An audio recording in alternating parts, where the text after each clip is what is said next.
赛季初，没有人会想到他会成为球队的关键人物。巴塞罗那当初买他的时候，只是想加强球队的板凳深度。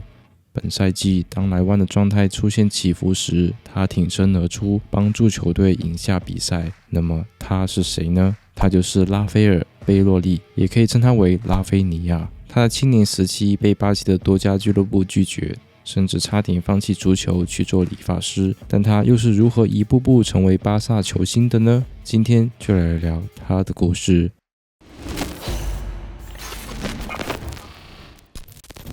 试想一下，你和父母、兄弟姐妹以及宠物共同生活在一个狭小的空间，你觉得这样的生活怎么样呢？肯定会觉得生活很辛苦。而拉菲尼亚就是在这样的环境下长大，他的父亲是一位意大利音乐家，但只能靠街头表演维持生计，家庭收入微薄，他们只能住在远离市区的贫民窟里。7岁那年，他曾参加过罗纳尔迪尼奥的生日派对，因为小罗同样出生在这个社区。而拉菲尼亚的父亲与小罗一家相识，受邀为派对演奏音乐。因为有这个机会，年幼的拉菲尼亚也随父亲一同参加了这场派对。当时小罗刚刚加盟巴塞罗那，而拉菲尼亚从那时起便将他视为榜样，心里暗自立下一个目标，有一天也要为偶像的俱乐部效力。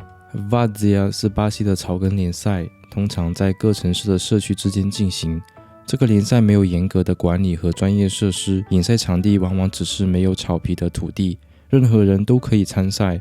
正是因为这样的联赛，许多巴西人得到了踢球的机会。大罗和小罗也正是这种联赛走出来的。拉菲尼亚在18岁之前都一直踢这样的联赛，在这样的联赛踢球，球员没有任何保障。在一场比赛，拉菲尼亚就受到过死亡威胁。在客场比赛的更衣室里，球迷在门口疯狂地砸门，然后喊话说，如果你赢了这场比赛，我们就会杀了你。但他知道这只是主场球迷的一些威胁手段罢了，目的是干扰自己的心理状态。他回忆说，除了死亡威胁，在客场踢球，只要你进球了，身边就会传来枪声，这是真实发生的事。虽然在这样联赛踢球并不是一件容易的事，但他很享受比赛的过程。他感谢这个联赛给他这么一个机会。17岁时，他希望能进入一所足球学院，这样既可以接受系统的足球训练，又能获得一些生活补贴。他坐车7个小时去了一些大俱乐部所在的城市，但多家俱乐部都跟他说，你太小了，你太虚弱了，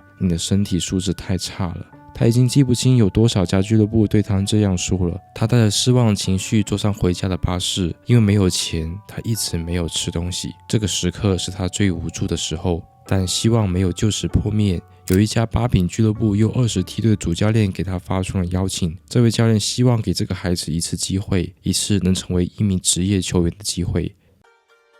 19岁那年，他加入阿瓦伊足球俱乐部U20梯队，然而他刚加入球队就受伤了，被排除在比赛名单之外。伤愈归来之后，他仍然无法与球队一起训练，只能单独训练，但他始终希望能够重新引起教练的注意。他那时有点崩溃了，他感到很绝望。他对父母说，我受够了，我想回家，我的职业生涯就此结束了。如果他当时选择放弃足球，他可能只能去当理发师，或者在超市找一份工作。因为自从7岁开始踢球后，他的学业就落下了，从未接受过正规的教育。但他母亲的话让他重新振作了起来。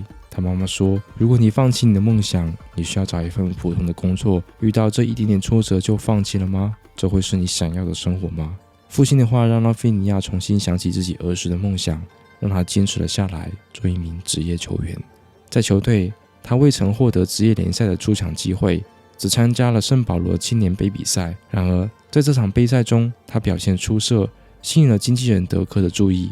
德科将他签入自己的经纪公司，这次签约为拉菲尼亚未来发展奠定了基础。而德科后来也成为巴萨的体育总监。经过经纪人的帮助，拉菲尼亚在没有出场过一场职业比赛情况下，成功转会到葡超球队吉马良斯俱乐部。在15到16赛季的最后几轮，他终于获得了出场机会，并在加入俱乐部150天后打进了自己职业生涯的首球。效力吉马良斯的3个赛季里，他共出场了65次，打进了19球，其中15球是在17到18赛季贡献的，所以他也荣获了17到18赛季葡超年度最佳新秀奖。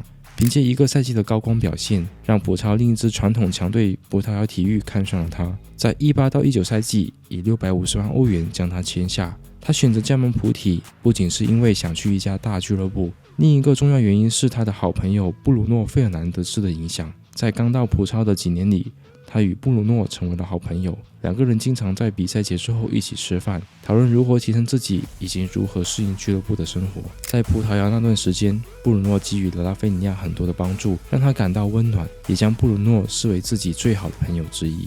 但在葡体，他没有表现出亮眼的数据。他在俱乐部的386天里，只为球队打进了6颗进球，这和他在吉马良斯时期的表现天差地别。或许和他转变了位置有关。在吉马良斯，他习惯踢左边锋，但在葡体教练给他安排去右边锋，突然的改变位置让他踢得很不舒服，所以他在葡体那2个赛季没有什么突出的表现。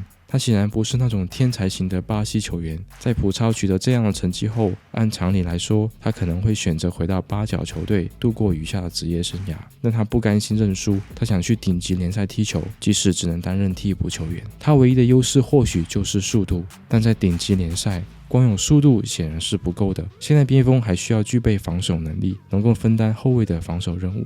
不过，正因为他的速度在边路确实非常出色，法甲球队雷恩才愿意以高达2100万欧元的价格签下他。他也在19到20赛季开启了自己的法甲生涯。他在法甲第13轮以首发身份出场。在比赛第79分钟，雷恩获得一个顶球，他主罚命中，收获了在法甲的第1颗进球。整个赛季为球队出场了22场比赛，打进了6颗进球，帮助球队获得那个赛季联赛第3。之后新赛季他被英超球队利兹联看上，以2000万欧元转会利兹联。他即将在比赛节奏最快的英超联赛踢球。他的好朋友布鲁诺也给他发信息祝贺他来到英超。布鲁诺对他说：“你的风格非常适合英超联赛。”他也风趣地回复说：“我会在比赛中过掉你。”当时布鲁诺已经在英超的曼联。在20到21赛季英超第10轮，利兹联对阵埃弗顿的比赛中，他首发出场。比赛双方打得难分难解，进攻节奏都很快，但却迟迟未能打开僵局。直到下半场第79分钟，拉菲尼亚在禁区外接到传球后，果断起脚远射，皮球直挂球门死角。这粒进球不仅帮助球队赢了比赛，也成为他个人的英超首球。在那个赛季，他为利兹联首发出场了26场，打进了6颗进球和送出9个助攻。凭借优秀的表现，他在接下来的新赛季坐稳球队绝对主力的位置。在21到22赛季，他进球数来到了11个。凭借出色的表现，意大利和巴西国家队都希望他加入。由于父亲是意大利人，他有资格选择为意大利效力，但从小在巴西长大的他明白，代表巴西出战才是他心之所向。他在2021年10月首次代表巴西国家队出战世界杯的预选赛，他收到了热刺、阿森纳和切尔西的转会邀请，其中切尔西甚至开出5500万欧元的报价。但在利兹联前往澳大利亚进行赛季巡回赛时，球队并没有带上他，这给了巴萨签下他的机会。尽管当时巴萨正处于财政危机，依然愿意为他开出5800万欧元的报价，而拉菲尼亚从小就想为巴萨效力，这笔交易最终顺利达成。可是这笔交易引起了巴萨球迷的不满，球迷的疑问是：拉菲尼亚究竟凭什么可以在巴萨踢球？大家还记得拉菲尼亚第一位经纪人德科吗？在巴萨签约拉菲尼亚的时候，德科已经是俱乐部的体育总监，虽然已经不是拉菲尼亚的经纪人，但不免让人联想，拉菲尼亚签约巴萨是否有德科的帮助？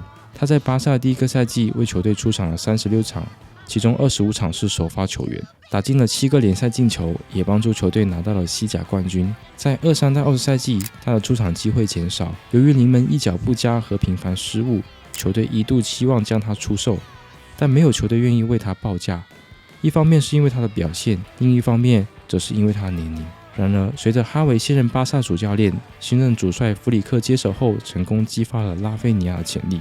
亚马尔的横空出世让拉菲尼亚让出右边锋的位置，所以教练让他踢左边锋，这是拉菲尼亚职业生涯起步时踢的位置，也是他最喜欢的位置。加上教练赋予他更多的开火权，让他可以随时内切射门，这彻底释放了他的潜力。在24到25赛季欧冠小组赛第3轮，巴萨对阵拜仁的比赛中，拉菲尼亚先是晃过门将推射破门，然后又通过左路突破接连打入第2球和第3球，成功上演了职业生涯第一个帽子戏法。这个赛季西甲联赛到现在，他已经取得了11颗进球，在联赛射手榜第2位，这是上个赛季无法想象的事，或者说没有人想到，现在这支巴塞罗那状态最好的居然是拉菲尼亚。拉菲尼亚是天才球员吗？我觉得不是，他肯定是最努力的球员。他的努力让他可以为世界上最好的俱乐部效力，让他的梦想成真。期待他在这个赛季更多精彩的表现。以上就是拉菲尼亚的故事。如果视频让你更加了解他，请点赞分享。这里是节目，我们下个视频见，拜拜。